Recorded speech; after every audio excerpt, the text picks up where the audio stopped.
आप सभी लोगों का आज की प्यारी सुबह में। दुनिया का हर शौक पाला नहीं जाता, कांच के खिलौनों को हवा में उछाला नहीं जाता। मेहनत करने से मुश्किलें हो जाती हैं आसान, क्योंकि हर काम तकदीर पर डाल टाला नहीं जाता। बहुत बहुत स्वागत है दोस्तों आप सभी लोगों का। और तकदीर पर न डालते हुए सभी लोग यहाँ जागृत हैं, उठ चुके हैं सुबह सुबह। और गौरव कैसे हैं आप? स्वागत है। सदा भौकाल बना रहे, यही आशीर्वाद दुआएं और सहमति आपकी मिलती रहे। तो बहुत बहुत स्वागत है आप सभी लोगों का। और आज के सेशन में मैं बात करने वाला हूं आपसे किस बारे में। ईवीएस का 24 दिसंबर का पेपर है। देखेंगे कितने मेरे साथी, कितने महारथी इस प्रश्न का, इन प्रश्नों का जवाब देने के लिए तैयार हैं। सभी को मेरा प्रणाम, श्री राम प्रणाम। मनोहर, स्वाति, सभी लोगों को मेरा प्यार भरा नमस्कार। जल्दी से सेशन को एक बार शेयर कर दीजिएगा और मस्ती में, आनंद में पढ़ाई की शुरुआत कीजिएगा। तो चलिए शुरू करते हैं। आज का टाइटल आज है बात 24 दिसंबर सीटेट का ईवीएस का पेपर, जो है प्रीवियस ईयर ऑनलाइन वाला पेपर। और शुरू करते हैं तेजी से। पहला प्रश्न बिना किसी देरी के। प्रश्न नंबर 1 आपके समक्ष है। Which of the following elements should a teacher consider in a lesson plan for environmental studies? ये आपको बताना है। Instructional specific purpose, environmental awareness of students, key concept and process skills, and general purpose. So what will be the right answer from your side? Only C, on A, B and C, A, C, D and A only. पहला प्रश्न है और मुझे उम्मीद है कि इस प्रश्न पे आप मुझे निराशा नहीं देंगे और जवाब आपके मुझे मिल जाएंगे तेजी के साथ। Let's see what will be the right answer from your side. सवाल आपके समक्ष है। पाठ योजना के लिए विचार करना है।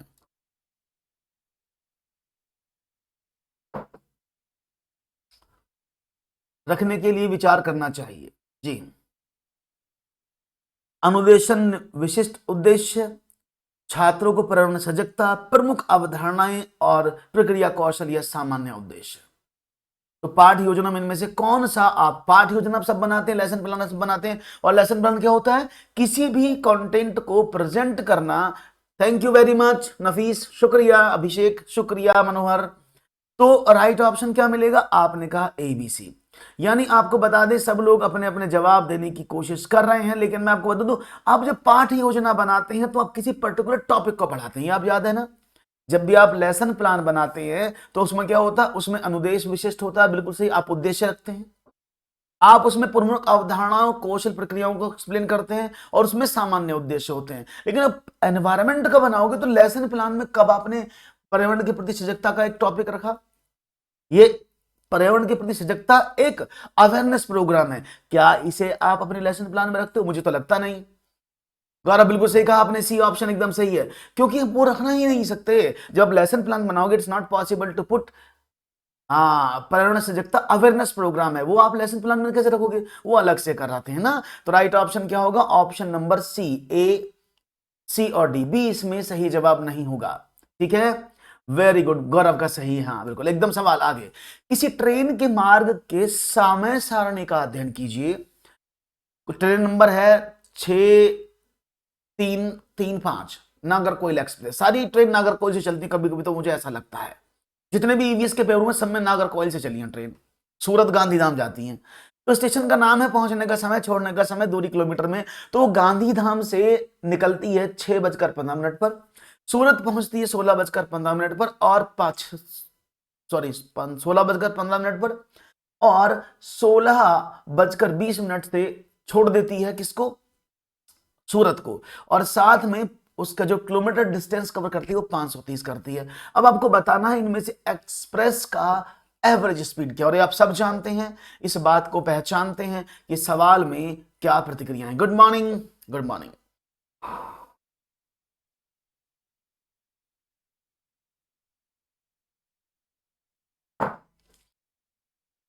और यहां पर 54 मुझे आंसर मिल लगा है। देखेंगे जवाब क्या है। देखो सिंपल कहानी है, समझने की कोशिश करिएगा। आप सभी जानते हैं, अगर मैं बात करूं आपसे स्पीड की, स्पीड क्या होती है? डिस्टेंस अपॉन टाइम होता है ना। स्पीड क्या होती है? Distance upon time. अब डिस्टेंस कितना है? आपने कहा 530।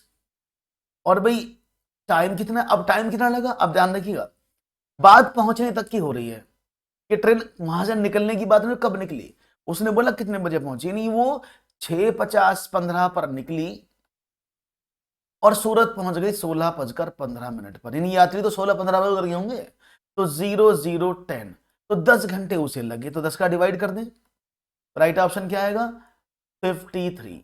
राइट ऑप्शन क्या है? ऑप्शन नंबर 2 इसका सही जवाब होना चाहिए। Option number 2 b is the right answer. बहुत बढ़िया। डिस्टेंस अपॉन टाइम आप सभी जानते हैं और अच्छी तरह से पहचानते हैं, यही तो मुझे आप लोगों से चाहिए। तो चलो एक और सवाल ले लेते हैं। क्वेश्चन है, ideally which of the following options should be followed by the activities carried out by student to strengthen their learning? यानी किसी भी आदर्श रूप में कौन सा विकल्प विद्यार्थियों द्वारा किए गए क्रियाकलापों के पश्चात उनके सीखने को दृढ़ करने के लिए होना चाहिए?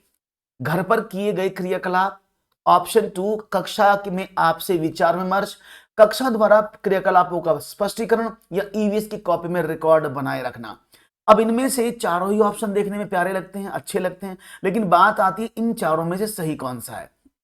और ये आप जानते हैं कि श्रीराम श्रीराम 16 में से 6 घटाओगे तो कितना आएगा?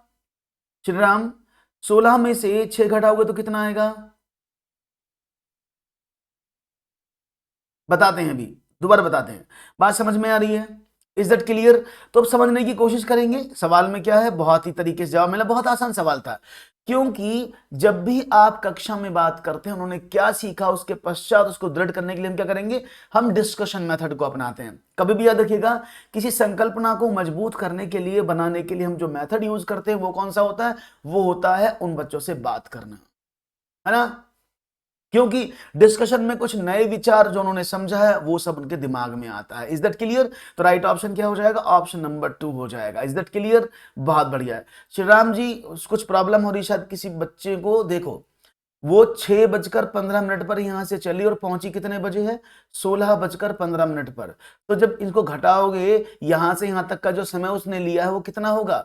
15 में से 15 मिनट चले जाएंगे 0, 16 में से 6 जाएंगे 10, तो टोटल 10 घंटे लगेंगे ना। एक बार चेक कर लीजिएगा, कोई प्रॉब्लम हो तो फिर पूछ लीजिएगा। एक और सवाल आपकी स्क्रीन पर है। क्वेश्चन है बहुत आसान। छात्रों के ज्ञान का मूल्यांकन करने के लिए ईवीएस शिक्षक द्वारा कौन सा तरीका सही है? Which is the correct approach by an EVS teacher for evaluating students in EVS? राष्ट्रीय मानकों को बनाए रखने के लिए उपयुक्त मानकीकृत परीक्षण, परीक्षा विभाग द्वारा विकसित सामान्य परीक्षण, शिक्षिका ने अपनी शिक्षण पद्धति के लिए उपयुक्त उपकरण बनाए, शिक्षिका ने विद्यार्थियों के लिए उपयुक्त उपकरण, उनको पढ़ने के तरीके और स्थानीय संदर्भों को उपयुक्त बनाया। अब इनमें से आपको क्या जवाब मिला है मेरे भाया? और मुझे उम्मीद है कि आप गलत नहीं करेंगे। सवाल समझ में आना चाहिए। ओके, तो देखेंगे। हाँ, अरे क्या बात है, बहुत ही खूबसूरती से। यही प्यार, यही सपोर्ट है आपका, खूबसूरत बनाता है जो इस समा को, और जवाब मिलते हैं बढ़िया बढ़िया। अभी आगे बहुत अच्छे क्वेश्चन है इसमें। इस वाले पेपर में बहुत ही खूबसूरत प्रश्न है जो आगे आने वाले हैं, तो छोड़िएगा नहीं अंत तक। और आगे वाले क्वेश्चन टफ इतने हैं कि आपको शायद मुझे पिक्चर्स भी दिखानी पड़ेंगी, ठीक है ना। तो डी ऑप्शन बिल्कुल सही जवाब। आप सोच रहे होंगे कि भाई शिक्षिका ने अपने विद्यार्थियों के लिए सबसे उपयुक्त उपकरण और उनको पढ़ने के लिए तरीके, संदर्भ, क्योंकि जब भी आप किसी बच्चे को मूल्यांकन करने की कोशिश करेंगे तो क्या करेंगे, उसके लिए उपयुक्त उपकरण यानी जो टूल है पर्टिकुलर वो लेने पड़ेंगे, और उनको पढ़ाने के तरीके, यानी आप किस तरह से पढ़ाते हैं, उनको फील्ड ट्रिप कराते हैं, क्लास में पढ़ाते हैं, एनवायरमेंटल स्टडी के लिए फील्ड ट्रिप कराते हैं, या फिर आप जो चीज उसको समझानी, जैसे उसे आपको गेहूं दिखाना है या उसको आप धान दिखाना, पेड़ दिखाना, तो पेड़ के साथ उसके साथ क्रियाकलाप करके समझाएंगे। तो ये बहुत ज्यादा जरूरी होता है। तो राइट ऑप्शन 4 हो जाएगा, एकदम सही जवाब है। एक और सवाल आपके स्क्रीन पर है। There are no prescribed test book for EVS in class 1 and 2। आप सभी जानते हैं कि कक्षा 1 और कक्षा 2 में EVS की कोई भी निर्धारित बुक नहीं है। कक्षा 3 से EVS में जो है वो बुक दी जाती है। इसका सबसे उपयुक्त कारण क्या है? और ये मैंने आपको सवाल, ये रिपीट हुआ है सवाल, यानी ये सवाल पहले बार भी पूछा गया है, इससे पहले भी पूछा गया है, फिर से। गुड मॉर्निंग सत्यम, कैसे हैं आप? हाँ सर, हमें कुछ पूछना। भूमिका बिल्कुल लास्ट में पूछ लीजिएगा, भूमिका मैं रखूंगा। Thank you. और सभी लोग एक बार प्यार से एवीएस बाई ललित कुमार लिख दो कमेंट में। गुड मॉर्निंग की जगह ईवीएस बाई ललित कुमार लिख देंगे तो मुझे बड़ा संतोष, मेरे कलेजे में ठंडक पड़ जाएगी। तो देखेंगे जवाब क्या मिलेगा। और सवाल है, ईवीएस को भाषा तथा गणित के साथ एकीकृत किया गया है।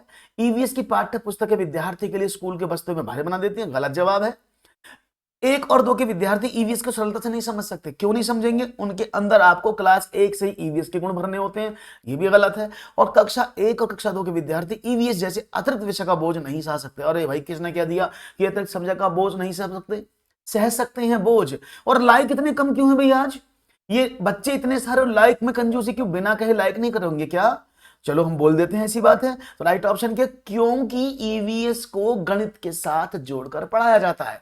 वो जो गणित में ही इंटीग्रेटेड कर दिया गया है ईवीएस को, कक्षा 1 और कक्षा 2 में। कक्षा 3 में हम अलग से ईवीएस की बुक लेते हैं। तो राइट ऑप्शन, ऑप्शन नंबर 1 सबसे बेहतरीन कारण यही है बस। और ये लाइक बढ़ाते रहो, भी लाइक नहीं मिल रहा है मुझे, बहुत ही दुखद स्थिति में जी रहा हूं मैं इस समय। Which is such A group of their 3 foods each number of which is rich in iron element। 3 खाद्य पदार्थों का ऐसा समूह कौन सा है जिसमें प्रत्येक सदस्य में लौह तत्व प्रचुर मात्रा में होता है? Spinach, onion, tomato. Spinach, gooseberry, tomato.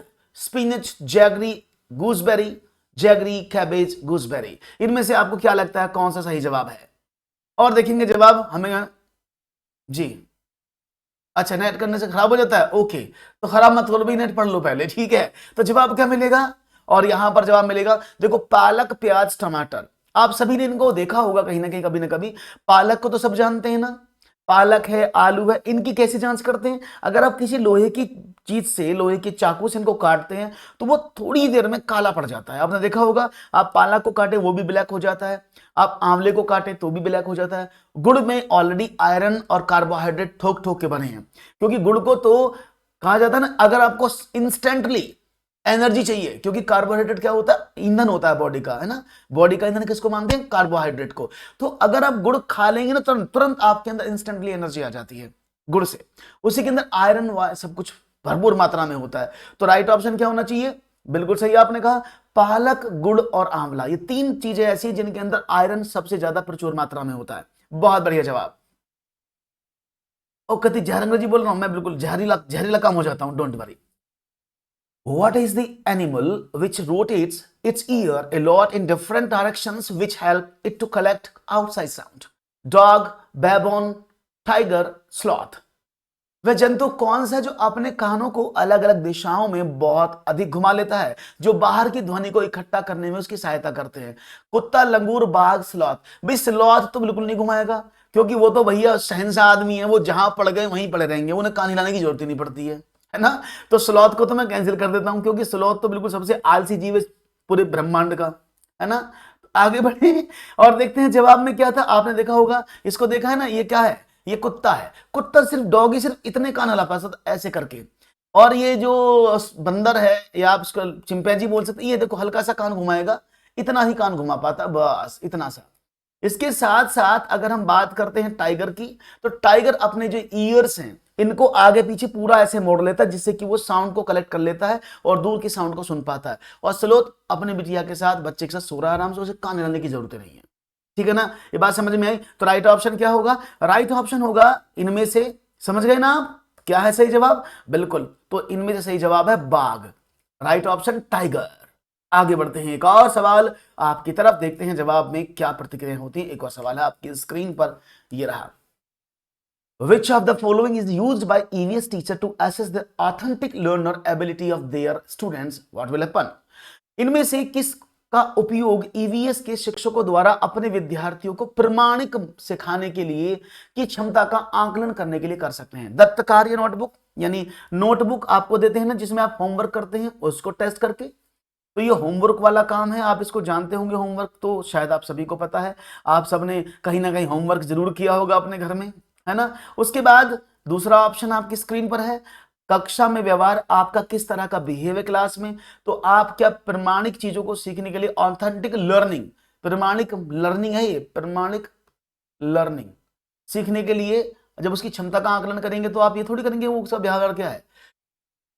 तिमाही टेस्ट क्या होता है? एफए होता है, फॉर्मेटिव असेसमेंट होता है। तो बच्चा क्या, सब जान गए ना।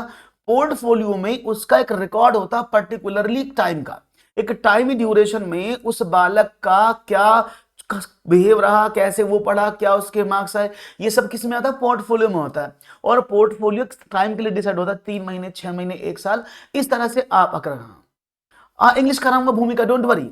इसके बाद इंग्लिश ही कराऊंगा, ईवीएस खत्म होती है इंग्लिश शुरू कर दूंगा, don't worry. Is that clear? तो राइट ऑप्शन क्या होगा? Portfolio is the right answer. और ये पोर्टफोलियो मैंने आपको पढ़ाया हुआ है।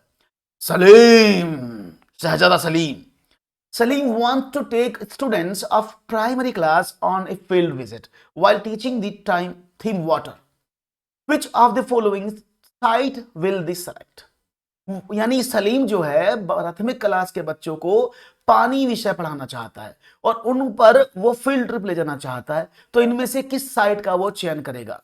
जल संचयन यंत्र यानी जल संचयन यंत्र यानी वाटर हार्वेस्टिंग प्लांट, जोहड़, बावड़ी, खेजड़ी, इनमें से आपको क्या ऑप्शन सही लगता है? और मुझे उम्मीद है कि ये जोहड़, बावड़ी, खेजड़ी आप अच्छी तरह से जानते होंगे और समझ गए होंगे इसका जवाब क्या होना चाहिए। और इलू मुझे पहचान, अरे क्या बात है।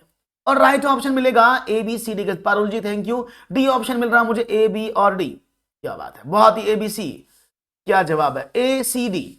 तो पहले समझ लेते हैं ये मीनिंग क्या है। देखो ये तो सबको पता है कि ए ऑप्शन तो फिक्स है, क्योंकि अगर वो पानी को पढ़ाना चाहता है तो पानी के साथ फील्ड ड्रिप पर जो वाटर हार्वेस्टिंग प्लांट यानी कैसे वर्षा का जल को एकत्रित करके यूटिलाइज किया जाए, ये वाटर हार्वेस्टिंग का काम होता है ना? ये तो सबको पता है। अब दूसरी बात करते हैं, ये जो दूसरी बात है, ये जोड़ क्या है? जो लोग ग्रामीण क्षेत्र से होंगे उन्हें पता होगा कि जोड़ का मतलब क्या होता है। जोड़ क्या है? ग्रामीण क्षेत्र में पानी को इकट्ठा करने के लिए छोटे छोटे तालाब जिनमें आप भैंस या अपनी गाय या जंतु, हम भी नहाते थे, उसको जोड़ बोलते थे। एक पानी इकट्ठा हो जाता था पूरे ग्रामीण क्षेत्र का, उसमें हम उसको भी जल संयंत्र का काम कहा जाता है। और ये हरियाणा और राजस्थान में सबसे ज्यादा उपयोग की जाती है। वर्षा के जल के भंडारण को संदर्भित करता है जोड़। तो ये भी पानी का काम हुआ। जो बेवड़ी है, बावड़ी जो है, वो भी बावड़ी के रूप में जाना जाता है। जो जोड़ है वो दिल्ली के शुरुआती जो शासक थे उनके द्वारा धर्मनिरपेक्ष निर्माणों के रूप में जाना जाता है। और शुष्क मौसम में जमीन से जल खींचने के लिए एक समुदाय इसका प्रयोग करता था, उसको बावड़ी कहते थे। अब इसके बाद आता तीसरा जिसका नाम है खेजड़ी। अब ये जो खेजड़ी है ये क्या है? खेजड़ी पानी का काम नहीं, खेजड़ी एक वृक्ष का नाम है जो राजस्थान में पाया जाता है।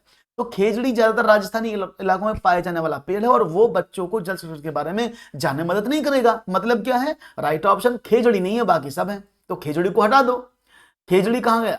तो खेजड़ी को हटा दो मैं इसमें से, तो खेजड़ी कहां है? तो खेजड़ी नहीं आएगा, डी ऑप्शन नहीं आएगा। तो यानी ए बी सी तीनों चीजें बच्चे को पानी के बारे में फील्ड ट्रिप के लिए बेस्ट रहेंगी।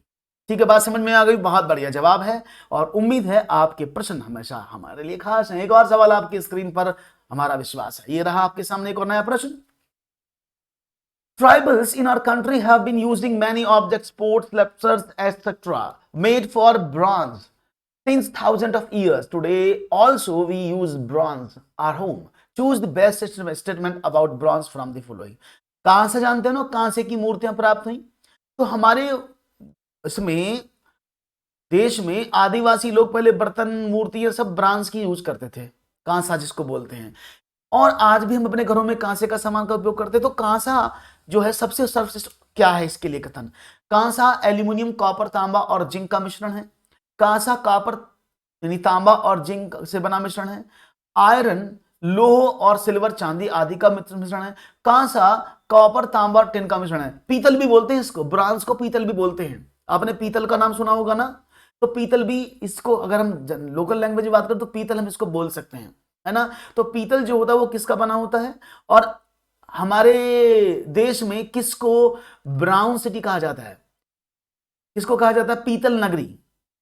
पता है किसी को? कोई होगा वहां से तो मुझे बताना, पीतल नगरी किस जिले को कहा जाता है? शायद आपको पता होगा मेरे हिसाब से, नहीं तो बता देता हूं। और right option option number D है इसका, बिल्कुल सही। कांसा, कॉपर और टिन, यानी कॉपर और टिन को आप मिश्रण कर दोगे तो आपके सामने ब्रॉन्ज आ जाएगा, जिसको आप तांबा भी बोल सकते हैं, तो सॉरी पीतल बोल सकते हैं। ठीक है ना? बहुत बड़ी श्रीराम। और मुरादाबाद को जो उत्तर प्रदेश में है, जहां पर बरेली का नाम सुना है आपने?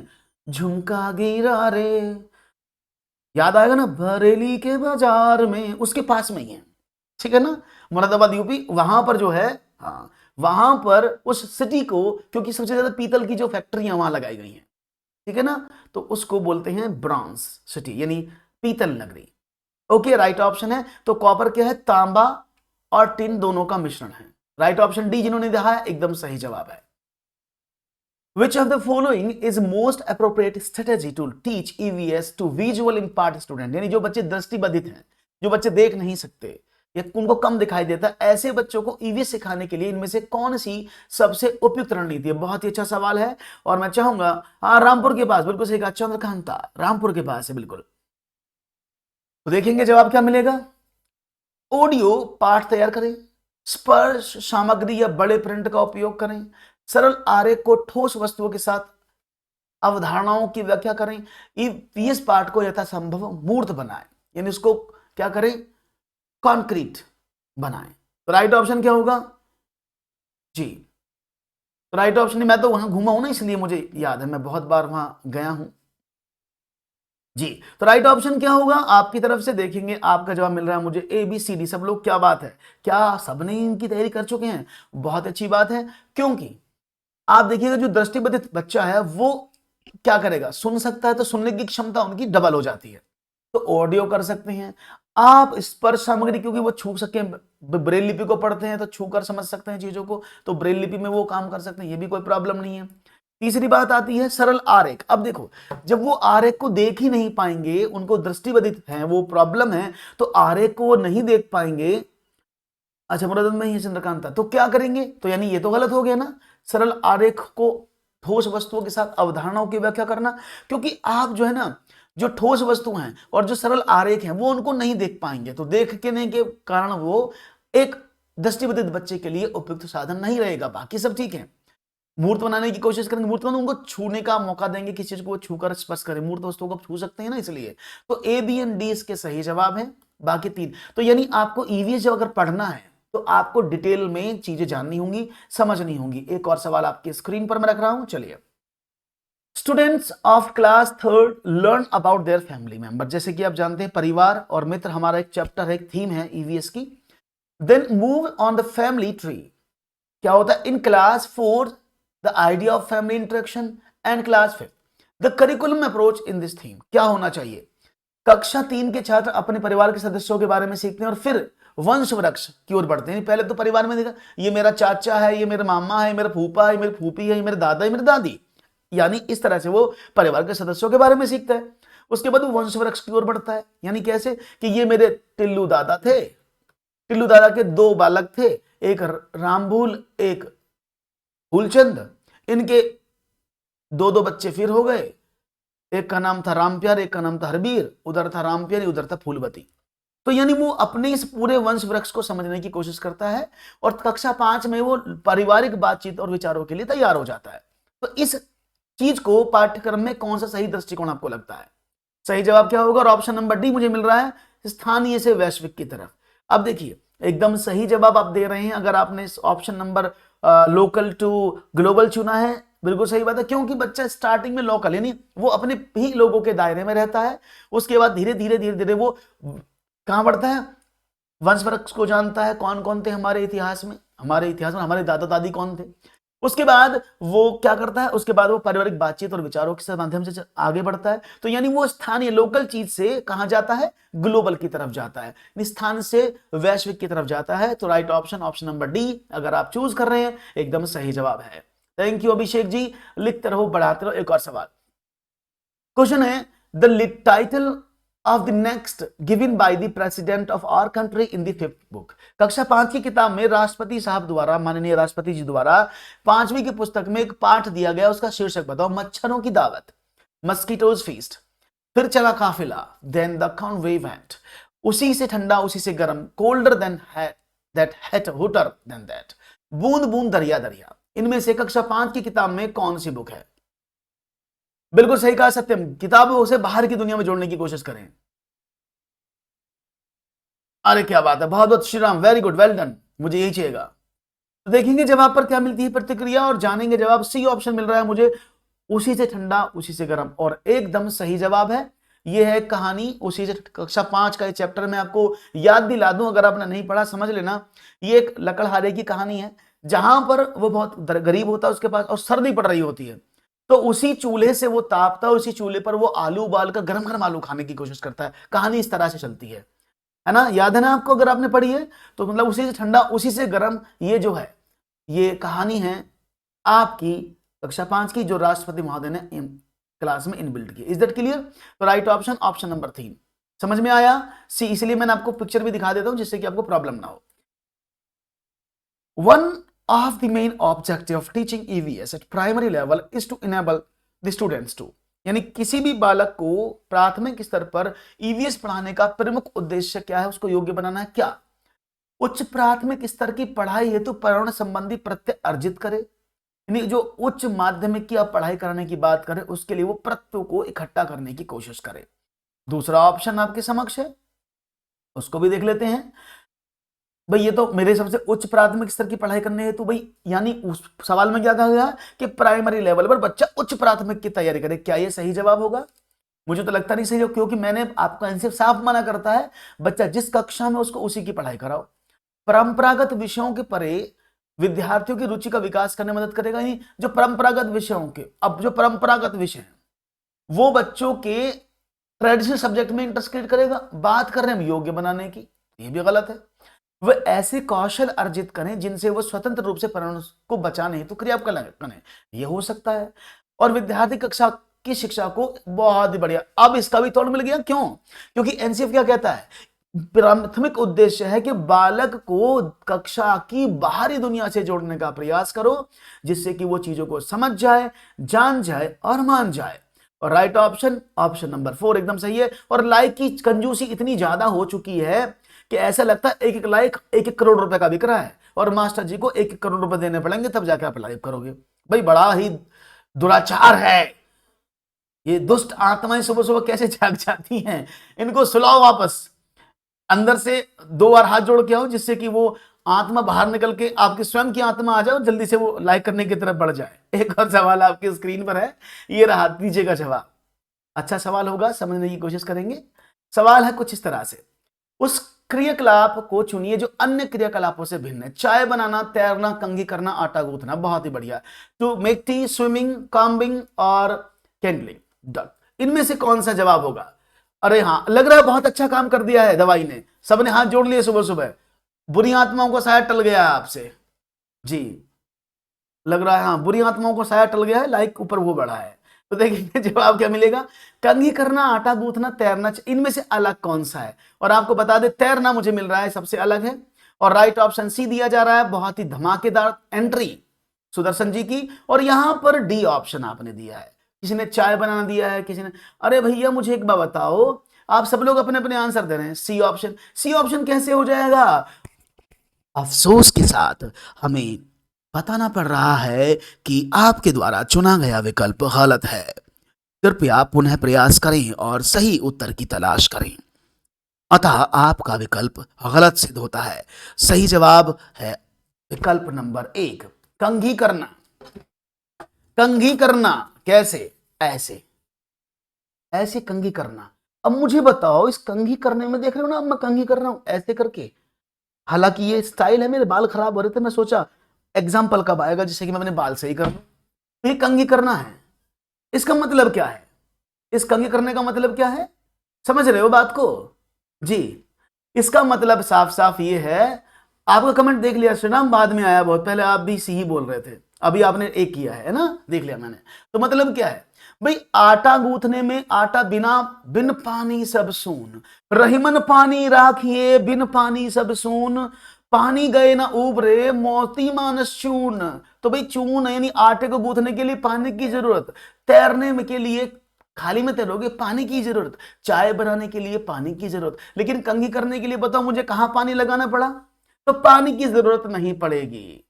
ठीक है ना, बात समझ में आई? तो राइट ऑप्शन क्या है? ऑप्शन नंबर 1, कंघी करना। दोनों काम हो गए, मेरी भी कंघी हो गई और काम भी बन गया। बहुत ही बढ़िया जवाब।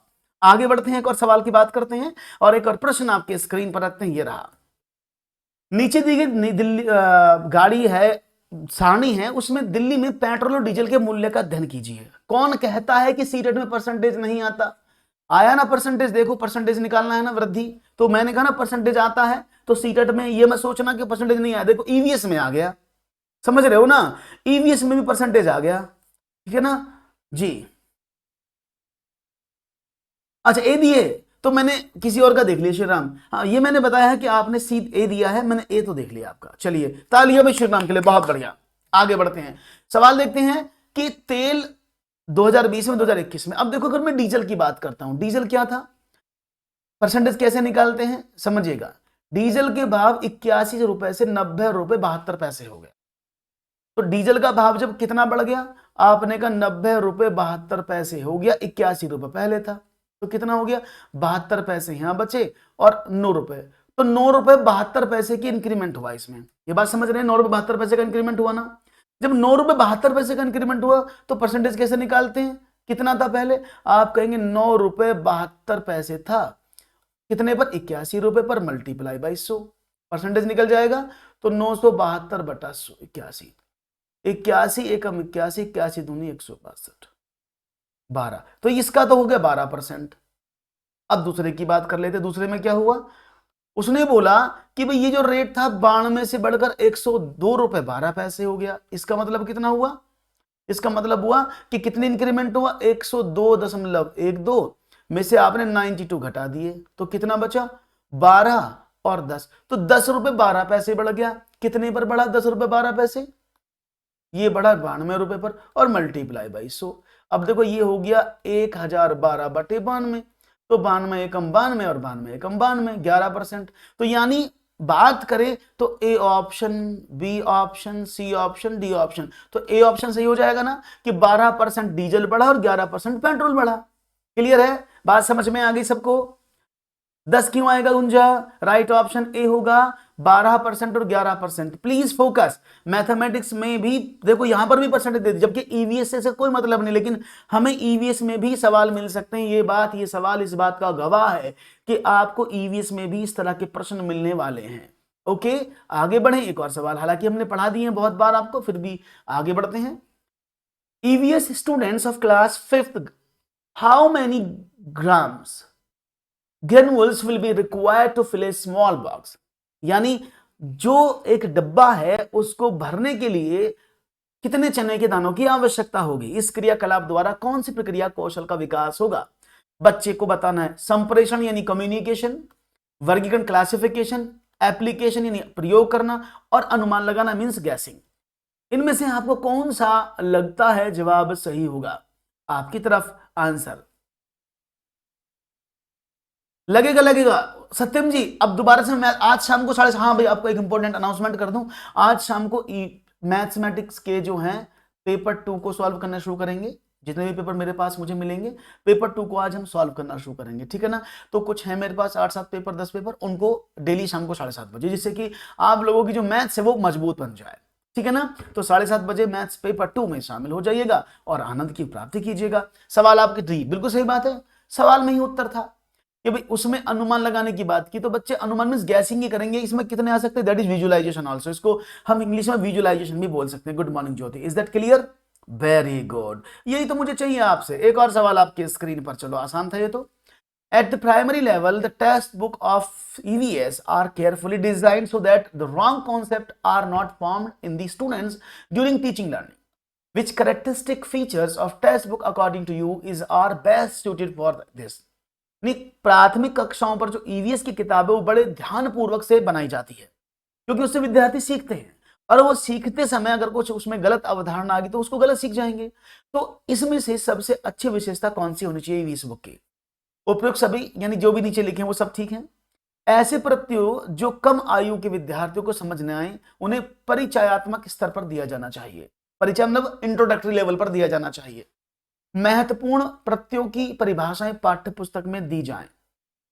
प्रत्ययों का विस्तार किया जाता है जिससे स्पष्टीकरण हो सके और गलत प्रत्यय न बन सके। तो राइट ऑप्शन आपकी तरफ स्क्रीन पर मैंने मोड़ दिया है, और जो भी लोग इस सवाल को पढ़ रहे हैं तो मुझे उम्मीद है वो इसका जवाब देने के लिए भी उपयुक्त हैं। और जवाब क्या मिलेगा, हमें बहुत ज्यादा उम्मीद है आपसे, और राइट ऑप्शन ए मिल रहा है मुझे, उपरोक्त सभी ए, क्योंकि आप जानते हैं उपरोक्त सभी जैसे ही मिल जाता तो फीलिंग आती है अरे ये तो अपना ही साया है, ये तो अपना ही भाया है, और हमारी चाची की मम्मी की बुआ के लड़के के भाई के बेटे ने हमको बताया है कि जहां भी मिल जाए उपरोक्त सभी लगा देना सही, थोड़ा सा गलत हो जाएगा। ओके, तो इस तरह से समझने की कोशिश करेंगे और जानने की कोशिश करेंगे। ओके, तो let's see what will be the right answer. और ऐसे आपको नहीं बताना, समझने की कोशिश करो। तो जवाब आपने दिया है गलत, थोड़ा सा गलत हो गया, क्योंकि आपका जवाब उपरोक्त सभी नहीं हो सकता। इस बात को ध्यान रखिएगा। क्यों नहीं हो सकता? आप सभी को कैसे लगा देंगे सही? आप समझिएगा बात को। ऐसे प्रत्यय जो कम आयु के विद्यार्थियों को समझ में ना आए, बिल्कुल से जो उनको छोटे बच्चे हैं उनको सिर्फ इंट्रोडक्टरी लेवल पर रखा जाए, उनको सिर्फ इंट्रोडक्टरी लेवल पर। जैसे आपने देखा होगा ज्यामिति, अगर मैं मैथ की बात बताऊं, ज्यामिति है तो ज्यामिति को सिर्फ इंट्रोडक्शन तक सीमित किया गया, उसको पूरा नहीं पढ़ाया क्योंकि वो बच्चों के लिए टफ है। इसलिए ये तो सही है। महत्वपूर्ण प्रत्ययों की परिभाषा पाठ्य पुस्तक में दी जाए। अब देखो, महत्वपूर्ण परिभाषाएं, मैंने कहा ना, बच्चों को आप जब बुक के माध्यम से पढ़ाएंगे तो उनको भाषण देकर नहीं पढ़ाना है। सही हुआ श्याम, वेरी गुड। उनको क्या करना है? उनको भाषण देकर नहीं पढ़ाना है, उनको पर्यावरण देकर पढ़ाना है। तो ये तो गलत हो जाएगा। और प्रत्ययों का विस्तार किया जाता है जिनसे स्पष्टीकरण हो सके। अब देखो, जब बच्चा उस लेवल का नहीं है जिस लेवल में वो है, वो कॉन्सेप्ट को समझ पाए, और आप कह रहे हैं कि जो भी प्रत्यय उनको डिफाइन कर दो बच्चा समझ लेगा, तो ये गलत है। जब उनका लेवल का ही नहीं, उनको आप इंट्रोड्यूस नहीं करेंगे। तो राइट ऑप्शन क्या है? Option number 2 is the right answer, कि ऐसे प्रत्यय जो बच्चों को समझ में ना आए उनको आप इंट्रोडक्टरी लेवल पर रखें, उनको विस्तार पूर्वक ना समझाएं। That is the right answer. Clear है? बहुत बढ़िया। और लाइक अभी भी कम है भाई, जाता है, लगेगा 6। ओके, एक और सवाल। झूम खेती के अंतर्गत झारखंड के किसानों द्वारा अपनाए जाने वाले तरीकों के संबंध में नीचे दिए गए कथनों पर विचार करें। एक, फसल काटने के पश्चात जमीन को कुछ वर्ष के लिए आराम दे देते हैं। खरपतवार, बांस आदि को उखाड़कर खेत में जला देते हैं। खरपतवार की राख खाद के रूप में कार्य करती है। जब जमीन खेती के लिए तैयार हो जाती है तो बीज बोने से पहले उसे गहराई तक खोदा जाता है। और इसमें से सही कथन आपको बताना है कौन से? ए सी डी, ए और सी, बी सी डी और ए बी डी।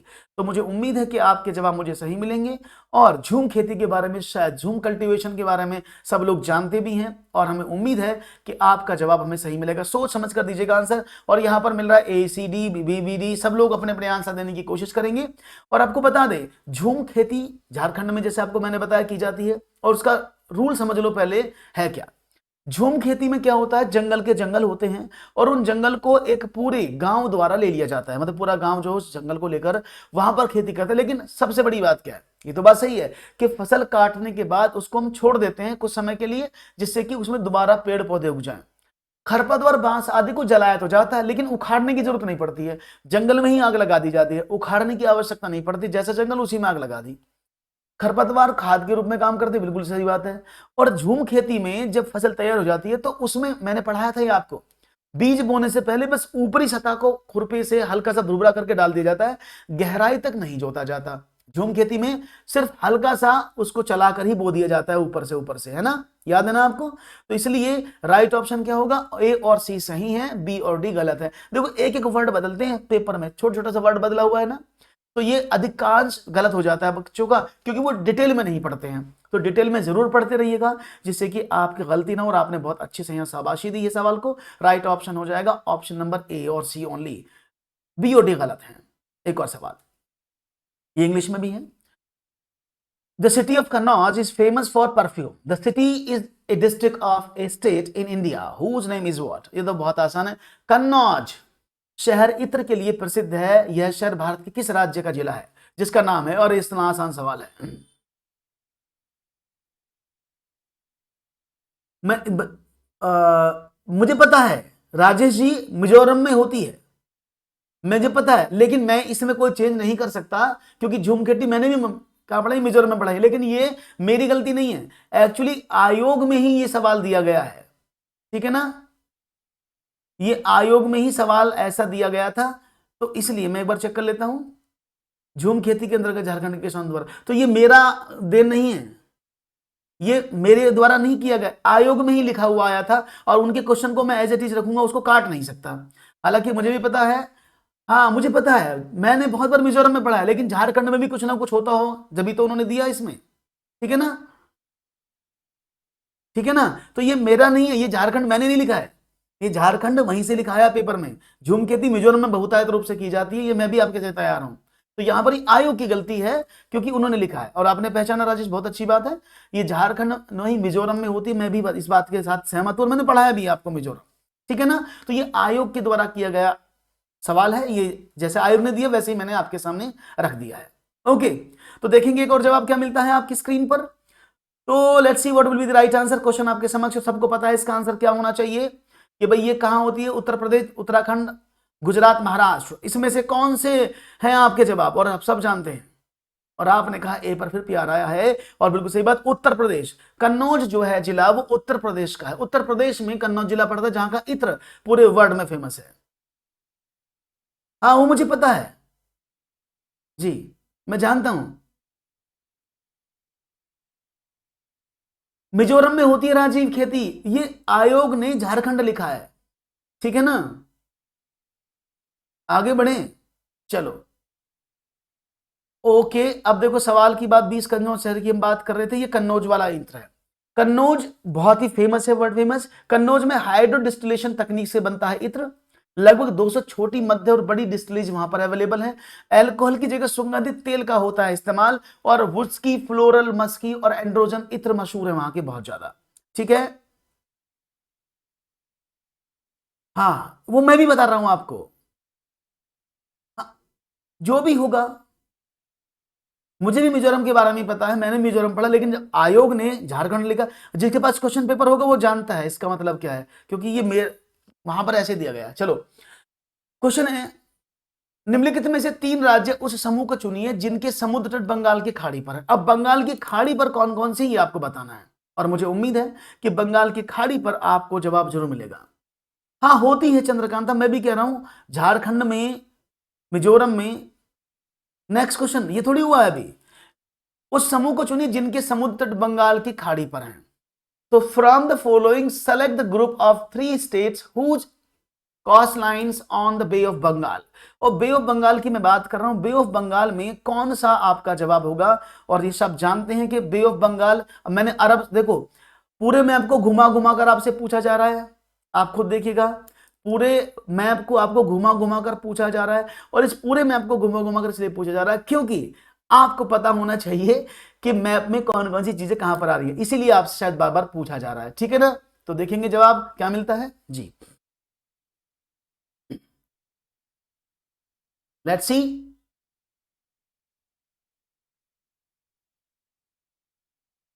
देखेंगे जवाब मिलता है क्या जी, let's see what will be the right answer आपकी तरफ से जी, क्या होगा।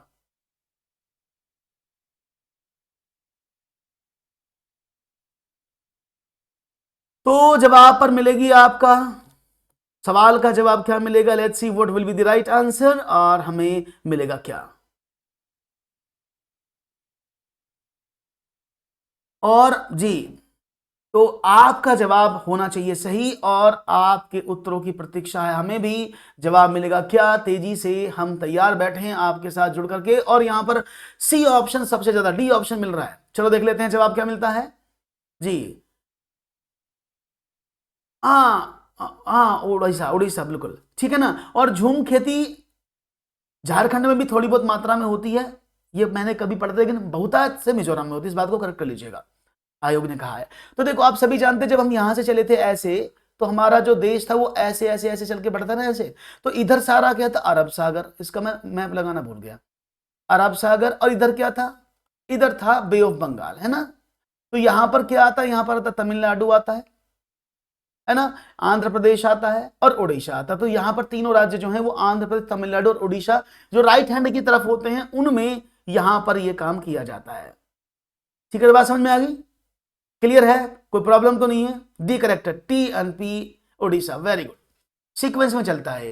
तो ये मैप मैंने आपको पढ़ाया था, आगे बढ़ते हैं। भारतीय में त्योहारों का एक समूह जो पूर्णिमा का दिन मनाया जाता है, होली, गुरु नानक जैन जन्मदिन, मकर संक्रांति, दिवाली, होली, रक्षाबंधन, होली, रक्षाबंधन, गुरु नानक जन्मदिन, दिवाली, होली, महाशिवरात्रि। इनमें से कौन सा है समूह जो पूर्णिमा के दिन मनाया जाता है। और पूर्णिमा को तो आप जानते हैं ना, पूर्णिमा को आप जानते हैं ना कि बहुत ज्यादा फिल्मों में दिखाया जाता है कि जैसे ही चांद छिप जाएगा, अमावस्या की रात हो जाएगी, तो आपके अंदर एक आत्मा प्रवेश कर जाएगी, ऐसी फिल्मों में दिखाया गया है ना। तो ये कौन कौन से पर्व हैं जो मनाए जाते हैं, कब, जब पूर्णिमा होती है। तो पूर्णिमा को तो सब जानते ही हैं जी। तो जो ये पूर्णिमा है, ये बहुत बढ़िया, होली पूर्णिमा का दिन मनाई जाती है, रक्षाबंधन भी पूर्णिमा का दिन मनाया जाता है और गुरु नानक जयंती भी, क्योंकि अमावस्या, अब देखो दिवाली अमावस्या को मनाई जाती है, ठीक है ना। दिवाली कब मनाई जाती है? अमावस्या की रात को। यह पूर्णिमा जब चांद पूरा होता है, जब पूरा चांद दिखता है उसको पूर्णिमा कहते हैं। और दिवाली क्यों मनाई जाती है? क्योंकि दिवाली पर चांद नहीं निकलता, इसलिए वहां पर उस पर दिए जलाए जाते हैं, याद रखिएगा, ठीक है ना। तो राइट ऑप्शन क्या हो जाएगा? गुरु नानक जयंती पूर्णिमा के दिन मनाई जाती है, गुरु पूर्णिमा जिसको आप बोलते हैं। होली, रक्षाबंधन, ये तीनों त्योहार हैं जो पूर्णिमा मनाए जाते हैं। सी और रक्षाबंधन पूर्णिमा हमारे अंदर घुस जाते हैं जैसे मन, हाँ जब, हाँ बिल्कुल सही कहा मीनाक्षी। ओके ओके, बहुत बढ़िया। एक और सवाल आपके स्क्रीन पर ये रहा, देखेंगे इसका जवाब मुझे आप क्या देते हैं, और मुझे उम्मीद है आपका जवाब तो हमेशा अच्छा ही होता है, गलती नहीं होगी आपसे। तो let's see one more question, और जवाब आपकी तरफ बढ़ाते हैं, देखते हैं आपको क्या होता है उत्तर नेक्स्ट। इन झारखंड ग्राम सभा, झारखंड में होती है भाई खेती, ठीक है ना, ये मैंने आपको पहले बताया था, देखो समझना, बस उसमें थोड़ा सा नाम बदल जाता, तो आपके लिए एक नई इंफॉर्मेशन दी है आयोग ने।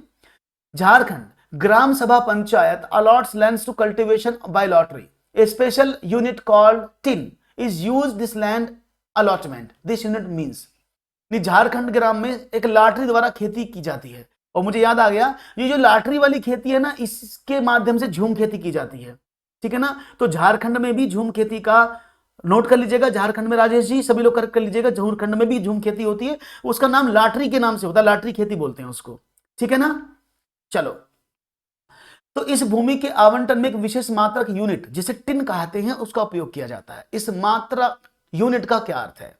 वह भूमि जिसकी विमाएं लंबाई चौड़ाई में 50-50 मीटर होती हैं, वह भूमि जिससे किसान एक टिन बीज प्राप्त कर सकता है, वह भूमि जिस पर कोई किसान एक टिन बीज बोता है, या वह भूमि जो लगभग 1 हेक्टेयर यानी 100 मीटर इंटू 100 मीटर के तुल्य होती है,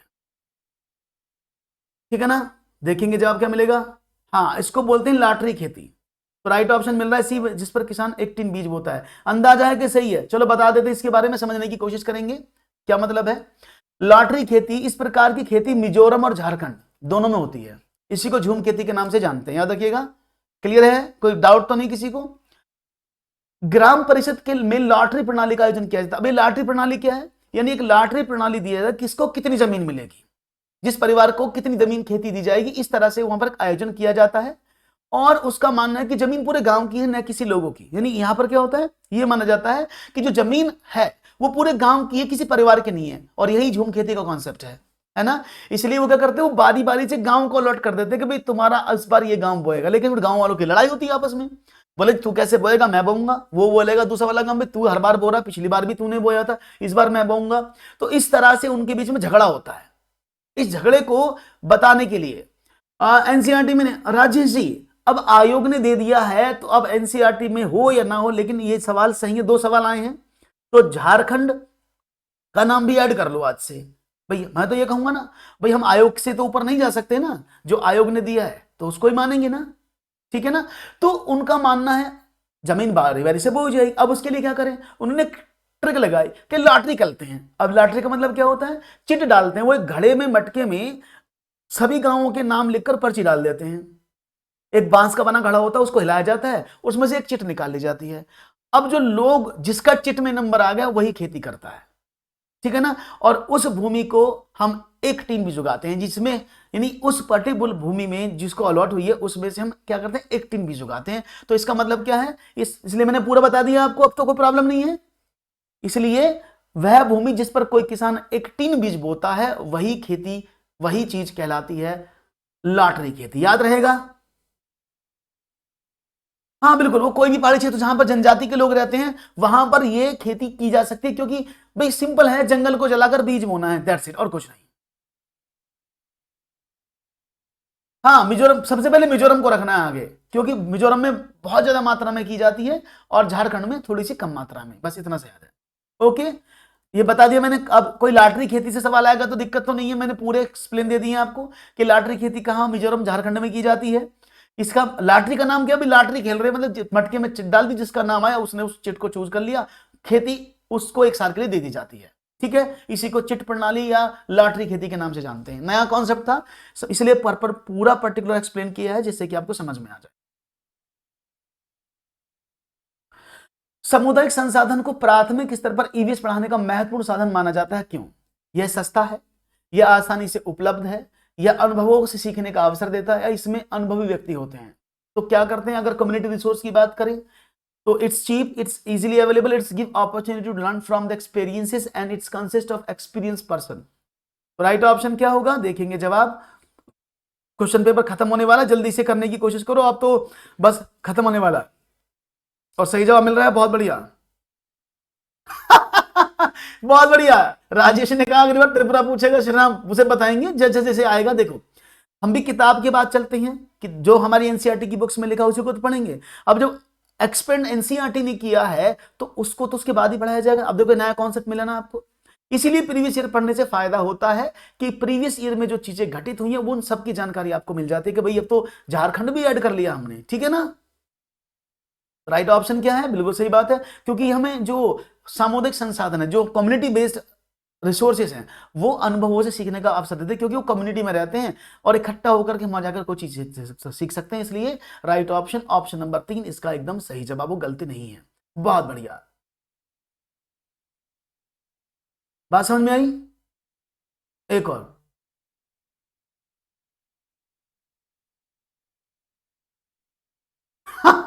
हाँ राजेश, घूमने चलते हैं, देखने चलेंगे, चलो।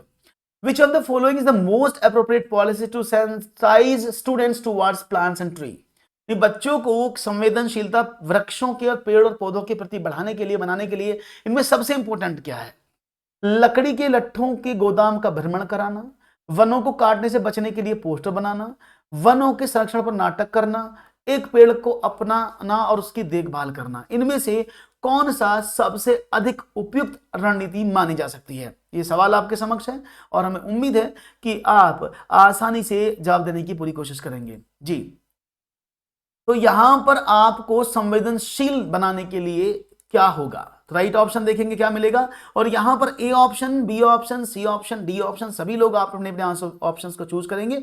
आज बच्चों की संख्या कम क्यों है, मैं समझ नहीं पा रहा हूं। बच्चों की संख्या तो ज्यादा होनी चाहिए थी जी, भाई बच्चों की संख्या तो ज्यादा होनी चाहिए थी, कम कैसे है, मैं ये नहीं समझ पा रहा हूं। तो थोड़ा सा बढ़ाएं अपने क्षेत्र को। उस त्रिपुरा उसमें नहीं है पारुल, डोंट वरी। तो देखभाल करना, बी सी डी। अब देखो लकड़ी के गट्ठे को गोदाम भ्रमण करना तो दिखा सकते हैं, फिजिकल चीज है कि जाओगे देखो कितनी लकड़ी कटी पड़ी है, बच्चों को जागृत कर सकते हो। अब पोस्टर बनाने के लिए बच्चा, जब पोस्टर बनाने की बात करते हो तो पोस्टर बनाने के लिए बच्चा सिर्फ स्लोगन लिख सकता है, वो उसको फील नहीं कर सकता, उसके पास जाने का उसको जो मूर्त रूप से यानी भ्रमण नहीं कर सकता। तो ये तरीका उचित नहीं होगा संवेदनशीलता क्रिएट करने के लिए। नाटक करना, नाटक करेगा तो वो रोल प्ले करेगा, और एक पेड़ को अपनाना और उसकी देखभाल करना तो बच्चे को फील हो जाएगा कि ये मेरा पेड़ है। तो right option A C D होना चाहिए, ऑप्शन नंबर बी, ए नहीं होगा, ऑप्शन नंबर सी और डी नहीं। लकड़ी के गट्ठे का गोदाम, भाई फिजिकल रूप से आप लकड़ी के गट्ठे के गोदाम को दिखा रहे हो बच्चों को, और वो देखेगा गोदाम को और बोलेगा भाई ये जो लकड़ी का गट्ठा है ये कहां से आया, ये हमारे पेड़ कट के यहां पर आए हैं, ठीक है ना। तो राइट ऑप्शन हाँ डी नहीं होगा, ऑप्शन नंबर बी इसका सही जवाब होगा। क्लियर है, तो चीजों को समझते चलो और आगे बढ़ते चलो। एक और सवाल लेने की कोशिश करते हैं। Tree and animal are part of the theme family and friend. आप जानते हैं जो ट्री और एनिमल है वो किसके, फैमिली और फ्रेंड थीम के सब थीम है। तो इस प्रकार के स्थापन का कारण क्या है? विद्यार्थियों को इस योग्य बनाना कि वे पेड़ पौधे और पशुओं को अपने परिवारों का हिस्सा माने, पेड़ पौधों एवं पशुओं के प्रति विद्यार्थियों की संवेदनशीलता विकसित करना, उन रूढ़िबद्ध धारणाओं को तोड़ना जिनके अनुसार पेड़ पौधे और पशु हमारे परिवार का हिस्सा नहीं हो सकते। तो राइट ऑप्शन क्या नहीं हो सकता ये आपको बताना है और हमें तो बस जानना है कि राइट ऑप्शन क्या होगा। अब समझने की कोशिश करो, भाई ये तो बस सही बात है कि विद्यार्थियों को इस योग्य बनाना कि वो पेड़ पौधे पशुओं को अपने परिवार के सदस्य माने, इसलिए उनको थीम में दिया गया है, ये तो सही है। पेड़ पौधों और पशुओं को प्रति विद्यार्थियों की संवेदनशीलता को विकसित करना। अब देखो यहां पर छोटी सी बात अटक जाती है, क्या आप पेड़ पौधों के प्रति संवेदनशीलता लाने की कोशिश करेंगे? बिल्कुल सही बात है, अभी मैंने बताया ना, पेड़ पौधों के, अभी इससे पीछे वाले क्वेश्चन में क्या था, पेड़ पौधों के प्रति संवेदनशीलता के लिए भ्रमण कराना है। तो राइट ऑप्शन बिल्कुल सही बात है, ये भी सही है। तीसरा ऑप्शन है उन रूढ़िबद्ध धारणाओं को तोड़ना जिनके अनुसार पेड़ पौधे हमारे, देखो ये तो गलत है। किसने कहा कि रूढ़िबद्ध धारणा यह है कि पेड़ पौधे हमारे परिवार का हिस्सा नहीं हो सकते? अगर ये अवधारणा होती है तो समझने की कोशिश करो, पीपल को हम पूजते हैं, पेड़ों को, तुलसी को हम पूजते हैं, गाय को हम माता मानते हैं, ऐसा करते हैं ना। तो मतलब क्या है, इसका मतलब क्या है? तो ये तो थोड़ा सा मुझे गलत लग रहा है। बात समझ में आ रही है? सी ऑप्शन सही नहीं हो सकता। तो राइट ऑप्शन क्या होगा? ऑप्शन कौन कौन से सही होना चाहिए? डी ऑप्शन सही, डी ऑप्शन दे रहे हैं ना आप, तो डी ऑप्शन तो सही नहीं हो सकता। तो राइट ऑप्शन क्या होगा? ऑप्शन नंबर सी अगर आप दे रहे हैं वो एकदम सही है, ए और बी। क्यों है? क्योंकि रूढ़िबद्ध धारणाओं को थोड़ा कि पेड़ पौधे हमारे परिवार का हिस्सा नहीं हो सकते। क्या कुत्ता नहीं पालते घर में? आप कुत्ता पालते हैं, भैंस पालते हैं, गाय पालते हैं, हम सब उनको अपना परिवार का हिस्सा ही तो मानते हैं, उनकी देखभाल करते हैं। गोवर्धन पूजा पर क्या होता है? जितने हमारे घर में भैंस गाय जानवर हैं उनकी पूजा होती है ना। और पशुओं की पूजा तो प्राचीन काल से होती आई है। तो ये रूढ़िबद्ध धारणा नहीं कि वो हमारे नहीं हो सकते। वो दूसरी बात है कि आप मुर्गे को नहीं मानते हैं और बकरे को नहीं मानते हैं, वो दूसरी बात है। मुर्गे को और बकरे को नहीं मानते हैं, जब मौका लगता है उनको जो है, समझ दे क्या करना है। हम चीजें कैसे बनाते हैं पढ़ाने में निम्नलिखित में से कौन सी युक्ति अथवा स्रोत सबसे अधिक उपयुक्त है?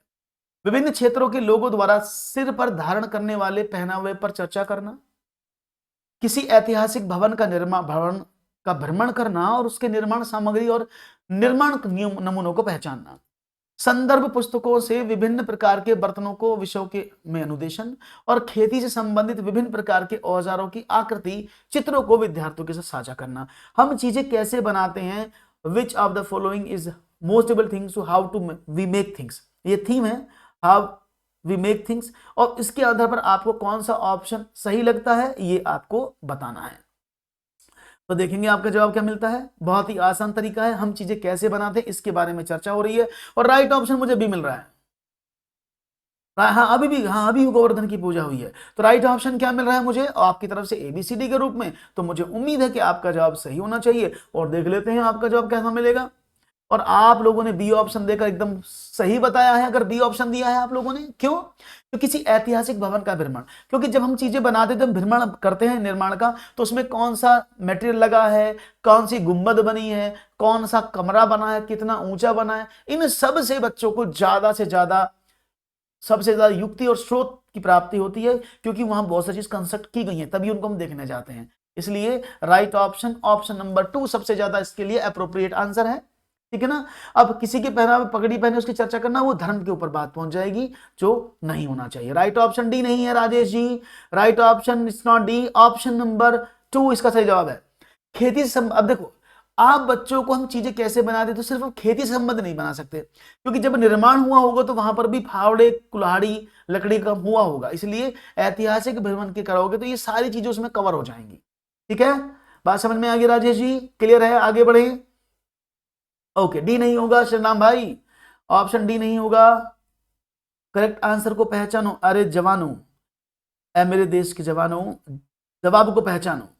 राइट ऑप्शन क्या है? Option number 2। अब मैंने एक्सप्लेन कर दिया है क्यों है, क्योंकि जब आप खेती से बात करोगे तो ईवीएस का मतलब सिर्फ खेती से नहीं जुड़ा है भाई। जो टूल्स का आपने यूज किया होगा खेती में, आपने फावड़ा, वो तो आपको घर बनाने में भी करना पड़ा होगा ना। इसलिए अप्रोप्रिएट आंसर जो है वो क्या है?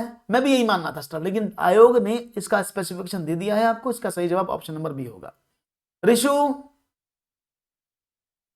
एक्सप्लेनेशन मैं दे चुका हूं, फिर भी एक बार देख लें आप, ठीक है ना। राइट ऑप्शन बी है कि किसी ऐतिहासिक भवन का भ्रमण। और याद रखना, जब भी आप भ्रमण की योजना बनाते हैं, वैसे मैंने आपको बताया ना, डायरेक्ट एक्सपीरियंसेस जो होते हैं, जो भ्रमण की योजना बनानी होती है, वो सबसे ज्यादा आवश्यक होती है। और ये आप सिर्फ बच्चों को आकृति चित्र को दिखा रहे हैं, तो आकृति चित्र क्या है? मॉडल्स हैं। मॉडल ज्यादा इफेक्टिव होता है, मुझे बताओ, मॉडल ज्यादा इफेक्टिव होता है कि डायरेक्ट एक्सपीरियंस ज्यादा होता है? मुझे बताओ, मॉडल ज्यादा इफेक्टिव है या आप चीजों को खुद जाकर देखें? तो अगर खुद से विजिट करोगे तो वो ज्यादा इंपॉर्टेंट होगा ना जी। बात समझ में आ गई? तो बनाने में तो आप डायरेक्ट एक्सपीरियंस लेंगे ना, इस पर कंफ्यूज नहीं होना है भाई। आप एक बात देखो, डायरेक्ट एक्सपीरियंस सबसे ज्यादा बेटर होता है ना। तो ये भ्रमण की योजना ईवीएस में सबसे महत्वपूर्ण क्या? भ्रमण कराना। तो भ्रमण करा के लेके जाओ ना, आप उनको मॉडल क्यों दिखा रहे हो? मॉडल से ज्यादा तो डायरेक्ट एक्सपीरियंस उपयुक्त होता है ना। बस तो वही आंसर है। तो आपने तो खुद आंसर दे दिया। तो यहां पर जब भवन की भ्रमण की योजना बना रहे हो, भवन का भ्रमण करवा रहे हो, तो सबसे इंपॉर्टेंट तो वही हो गया ना। एक और सवाल, एक कार, इसमें मैथमेटिक्स से रिलेटेड 3 क्वेश्चन पूछे गए। एक क्वेश्चन पहले आया था जहां पर हमने क्या किया था? स्पीड निकाली थी, एवरेज, यहां पर भी स्पीड है। और एक सवाल था हमारा परसेंटेज का। 3 सवाल हमसे पूछे गए हैं। राइट ऑप्शन क्या है? एक कार 1512 किलोमीटर की दूरी को 28 घंटे में तय करती है। इस कार की औसत चाल क्या है? और आप सभी जानते हैं स्पीड बराबर डिस्टेंस अपॉन टाइम होता है। डिस्टेंस कितनी है? 1512 और टाइम कितना? 28 घंटे। अगर मैं इसको डिवाइड कर दूं तो कितना आना चाहिए? आप कहेंगे 28, 20, 4 बार जाना चाहिए ना ये। अगर मैं बात करूं तो ये 4 बार जाएगा ना। तो इसको डिवाइड कर दें तो आपने डिवाइड किया 28 चौके 72 और ये हो गया 2, दैट इज 28 पंजे 20 पंजे 100, 8 पंजे 40, 5 बार चला जाएगा 54। तो 54 आया। तो स्पीड कितनी आई? 54 किलोमीटर पर आवर। ये इसकी स्पीड है। ये बात समझ में आ गई? 54 किलोमीटर पर आवर इसकी स्पीड है। लेकिन अब आप सवाल का लगा देंगे जवाब ये वाला, तो ये गलत है क्योंकि ये मीटर प्रति सेकंड में। इसको बहुत यूनिट को बहुत ध्यान से देखना है। हर ईवीएस के सवाल में आपको सवाल कुछ दिया गया और उसका कन्वर्जन भी जरूरी था। और आप सभी जानते हैं जब बड़ी यूनिट को छोटी यूनिट में कन्वर्ट किया जाता है तो 5/18 का मल्टीप्लाई किया जाता है। तो ये 18 दिया 54, 5 दिया 15, तो 15 मीटर पर सेकंड इसकी स्पीड आ जाएगी, जो ऑप्शन नंबर बी इसका जवाब होगा। तो आप लोगों ने बी ऑप्शन दिया है। आएगा आएगा, आ रहा है भूमिका जी। अभी 8 मंगल बुध बृहस्पतिवार से शुरू होगा मेरा बैच, ठीक है ना। राइट ऑप्शन समझ में आया? बहुत बढ़िया। तो लाइक करते रहो, आगे बढ़ाते रहो। क्वेश्चन नंबर 29 एक और बहुत अच्छा देखते हैं। कॉलम ए और कॉलम डी में मिलान करिए। तो इसमें खूबसूरत फैक्ट दिए हैं जानवर पक्षियों के। शक्करखोरा, कोयल, कलचिड़ी और दर्जन चिड़िया, इनके विवरण दिए घोंसलों के। और आपको बता दूं कोयल के बारे में सबसे, कोयल सी तेरी बोली सुना होगा ना। तो कोवे को ये गाना जो ना कोवे ने गाया था, कोयल ने के लिए, कोयल सी तेरी बोली तू है कितनी भोली। कोयल बोली अरे बावले तुझे कितने कहा मैं भोली हूं। समझो समझो बात को। कोयल ने बोला कोयल सी तेरी बोली तू है कितनी भोली। कोयल बोली अरे बावले तुझसे किसने कह दी मैं भोली। अभी कुछ दिन रुक जा तुझे पता चलेगा कौन भोला। और कोयल ने अपने अंडे किसमें दे दिए? कोए के घोंसले में दे दिए, है ना। और कोआ उसके बच्चों को पाल रहा है। बस यही कॉन्सेप्ट है कोयल का, ठीक है ना। तो कोयल का मतलब क्या है? कोयल अपना घोंसला कभी नहीं बनाती है, वो कोए के पक्षी का जो कुआ हो उसके घोंसले में जाती है और जिसमें वो अंडा दे देती है। करता रहे जो करना है, ठीक है ना। तो ये तो समझ में आया कोयल। अब कलचिड़ी अब इसको दर्जन चिड़िया क्यों बोलते हैं? दर्जन का मतलब होता है, दर्जन चिड़िया का मतलब होता है टेलर बर्ड। इसका नाम टेलर बर्ड है, यानी ये बहुत खूबसूरत पक्षी है। टेलर बर्ड का मतलब क्या होता है? ये जो अपना घोंसला है ना टेलर बर्ड, मैं बता देता हूं आपको एक एक करके जिससे कि आपको समझ में आ जाए, फिर मिलाना करना, ठीक है ना। जिससे इसको बोलते हैं क्या? इसका नाम क्या है? शायद आपने सुना होगा, इसको शक्करखोरा बोलते हैं। ये बया सबसे खूबसूरत घोंसला, डिजाइनिंग वाला घोंसला बनाता है, पेड़ से लटका हुआ, आंधी तूफान आ जाए घोंसला नहीं टूटता है। बचपन में हम इसको बर्थडे कैप बना कर घूमते थे। सबसे छोटा पक्षी है ये, सबसे छोटा पक्षी होता है जो इस काम को करता है। ये घोंसला उसका है। इसके बाद आता है दूसरा जिसको बोलते हैं हम कलचिड़ी। कलचिड़ी जब भी अपना घोंसला बनाती कहां बनाती है? वो पत्थरों के बीच में, इन पत्थरों के बीच में, दो पत्थरों के बीच में घास फूस खट्टा करके इससे अपना घोंसला बनाती है। और बात करते हैं दर्जन चिड़िया। अब ये दर्जन चिड़िया क्या है? दर्जन चिड़िया को टेलर बर्ड भी कहा जाता है क्योंकि इतनी खूबसूरती से दो पत्तों को, झाड़ियों के पेड़ के दो पत्तों को अपनी चोंच से इस तरह से सिलती है और उसी में अपना घर बना लेती है और उसके बच्चे उसी में रहते हैं। तो इसको दर्जन चिड़िया के नाम से जाना जाता है। इनके बारे में सबको पता होगा, ठीक है ना। हाँ, शक्करखोरा पक्षी बिल्कुल दिखाया है ना मैंने आपको, इसलिए मैं सबके चित्र दिखा दिए आपको। तो इसका मतलब क्या है? कोयल अपना घोंसला स्वयं नहीं बनाती है। शक्करखोरा दर्जन चिड़िया क्या करती है? वो झाड़ी के नुकीले पत्तों को चोंच से सीकर अपना घोंसला बनाती है। तो समझ में आ गया होगा ना। अब देखो आयोग ने यहाँ गलती और क्या की, इसलिए मैंने इस क्वेश्चन को लगाया हुआ है। ध्यान से देखना कि कहते हैं ना आयोग गलती नहीं करता, इस पर भी आयोग ने गलती की और उसको माना भी नहीं। ये क्वेश्चन पेपर है जो आयोग ने दिया है। और अब देखो जरा ऑप्शन नंबर 1 देखो, आप ऑप्शन नंबर 1 देख रहे हैं, इसलिए मैंने इसको वहां से सीधा कट करके किया है पेस्ट। 4B का 1 C का 1, हाउ इट इज पॉसिबल? एक क्वेश्चन में सी के आंसर 2 दे दोगे, गलत है ना। तो ये बहुत गलती हुई है आयोग से भी इस बार, बहुत ज्यादा। इसका मतलब क्या है? ऑप्शन तो सही है और ये सही ऑप्शन था, आपको बता दें यही ऑप्शन सही भी है क्योंकि ए का 4 है। क्योंकि शक्करखोरा जो घर बनाता है वो अपने डाली से लटका हुआ घोंसला बनाता है जिसमें वो सूखे पत्ते, कपड़े, चीथड़े आदि रखकर उसमें रेस्ट करता है, ठीक है ना। तो ये सही है। बी का फर्स्ट कोयल मैंने बताया, सी का फर्स्ट कैसे हो जाएगा? गलत है ना। तो सी का क्या है, सड़क के किनारे पत्थरों के बीच अपना घोंसला बनाती है और दर्जन चिड़िया झाड़ी के 2 पत्तों को सिलकर बनाती है। ठीक है ना। तो राइट ऑप्शन क्या था, राइट ऑप्शन ऑप्शन नंबर 1 है इसका। इसलिए मैंने आपको हर एक चिड़िया के बारे में बता दिया है, समझा दिया है, आप समझ गए होंगे। बात करते हैं हमारे देश के एक राज्य में परीक्षण करने पर यह पाया गया कि वहां के ग्रामीण क्षेत्र के अधिकांश मकान मजबूत बांस के खंभे पर बने हैं। इनके लकड़ी के फर्श जमीन से लगभग 3 से 3.5 मीटर की ऊंचाई पर बनते हैं। मकानों की दीवारें भी लकड़ी से बनी होती हैं। यहां भारी वर्षा होने के कारण मकानों की छत सामान्यतः ढाल है। यह कौन सा राज्य हो सकता है, और इसको तो सब जानते हैं, मैंने आपको सबको बताया है कि कौन सा राज्य हो सकता है। और मुझे भाई आपके जवाब नहीं मिल रहे, बहुत ही गलती मुझे लग रही है, क्योंकि आपके जवाब तो होने चाहिए, आपके लाइक मिलने चाहिए, लाइक बड़े कम है।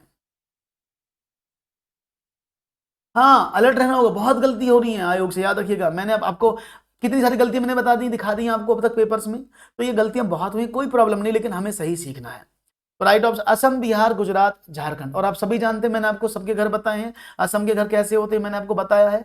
असम के घर कुछ इस तरह से होते हैं, ढालू छत्र वाले और साथ में बांस के खंभों पर खड़े।